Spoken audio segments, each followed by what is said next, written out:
Hey, what is going on everyone? It's me, Mr. Mario, and while as it might be a new year here while I am recording this here, a happy 2026 and a happy new year, or if you're watching it in the future, you can still hopefully enjoy this video here, but we're back over even with a new year at our old friend, the Xbox 360.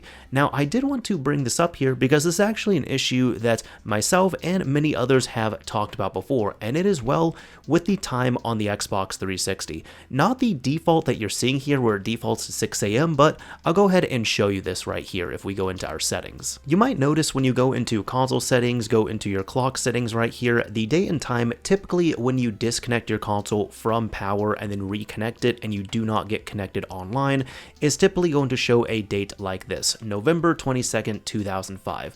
But that's not the real big thing either. If we go in and change this manually, you can see that the internal system clock ends up capping out at 2025. So the downside is, with years after this, it's not necessarily a showstopper, but it might be a little bit annoying. Now, in order to fix this here, you can fix this by connecting your system online, but what if you're someone who you don't want to connect your system online, you don't want to get it onto a network, you don't want to connect to Xbox Live for whatever reason? Well, there is a way that you can fix this now by setting your time to something in the future. This is all thanks to a new small application from developer Derf, which it states here allows you to set the date and time to any value between November 15th, 2001 and September 17th, 2036. It does bypass the software limitation of 2025 being the last year that can be set via the Microsoft dashboard. So if you're one of those people who might be wondering what exactly this is for here, because maybe yes, you can only set this manually to 2025, but you might have a 2026 or later date already on your system. It even states here that this app is meant for consoles that are not connected to the internet, since thankfully the Microsoft dashboard and Aurora dashboards do set the time via NTP. So if you do have your system connected online, whether you're using Aurora or you're just using the stock dashboard, you should be okay. Now, in order to make use of TimeFixer, you're going to need a few things. First of all, you must have your Xbox 360, just like this one here, up and running and working,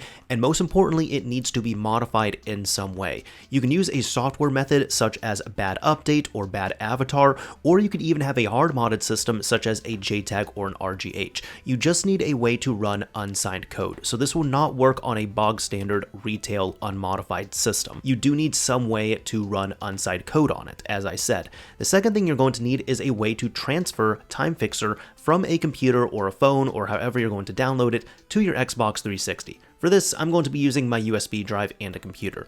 With all that stated here, let's go ahead, take that USB drive and move over to the PC. Over the computer, I'm going to have links for everything linked down below in the description of this video, and the first thing you're going to need is TimeFixer itself. Now, I'm going to be linking the release page here, or I guess the page for this over on Console Mods.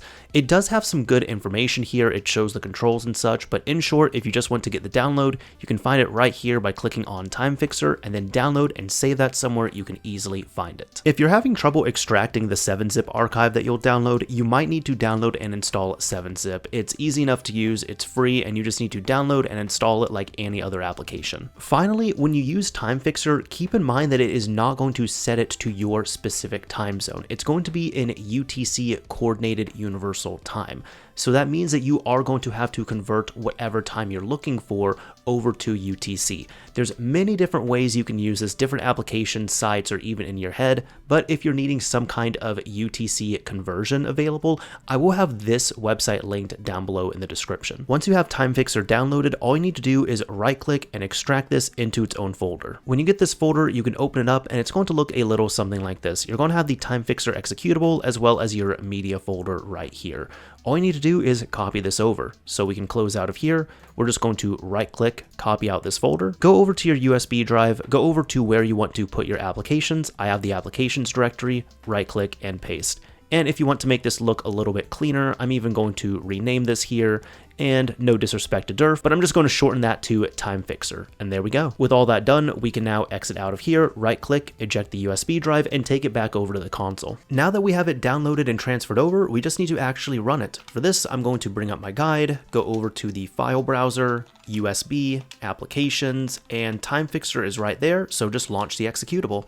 Say yes to that, and wait for it to load in. It's pretty simplistic, but it just looks a little something like this. From here, it's pretty easy to use. You just need to follow the instructions, and from here you can set your date. So for this, I'm going to set it to the date this is coming out here. I'm going to change this to January 3rd, and we're going to shift this over to 2026. And there we go. Now this satisfies the date requirement, but for the time itself, your time might be off if you just set it like this. Because keep in mind, not only this is running on a 24-hour clock, but this is also being set to UTC. This is where you'd need that website I mentioned earlier, or even an application to show you a UTC conversion. So for this, if I'm converting from UTC to Eastern Standard Time, let me just change this around. And if I'm wanting to change this to, let's say, 2 p.m. EST, that means I'm going to have to set this here to 7 p.m. UTC, and from there, I know how to do the conversion. So now with that set up, we have to put in our desired time, so keep in mind, like I said, this is a 24-hour clock, so I'm going to change this around here. This should be, technically it should be 20 because the system is set to a different time zone than EST, but keep in mind, once you have your conversion set, these are the hours, this right here are your minutes, and this here is seconds. Once you have it all set up, you can press the A button. It will tell you the time has been set, but in order to actually set it, you have to reboot the system. So press A to reboot. So here we go, the system is rebooting, and since this is a bad update system, I've actually unplugged my USB drive just so you could see, even from the completely stock dashboard here, the time is going to be set properly. So if I bring up the guide, check it out, it is showing at 2 p.m., well now 2:01 p.m., as opposed to the default, 6 a.m. that we were seeing before.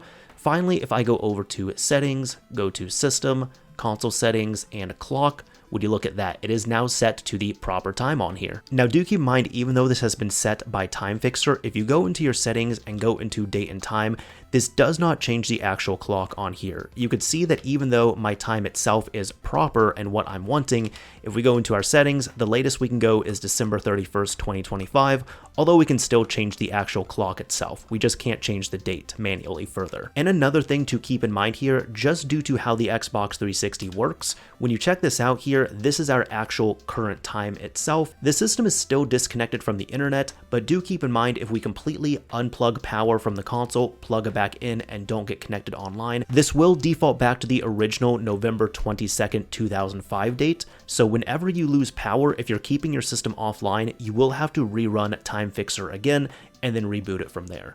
Outside of that though, I have set up my time properly, so I'm just going to go through the process of relaunching bad update here, and we should be in a good spot. Oh, this one's going to launch pretty quickly. Either way, that is about it for this video here. Hopefully it helped out. Hopefully you all were able to get your date and time now set up for the future. And at this point, now since we have TimeFixer, big thank you to Derf on that, it looks like we don't really have to worry about the system time on here for, well, about another 10 years or so.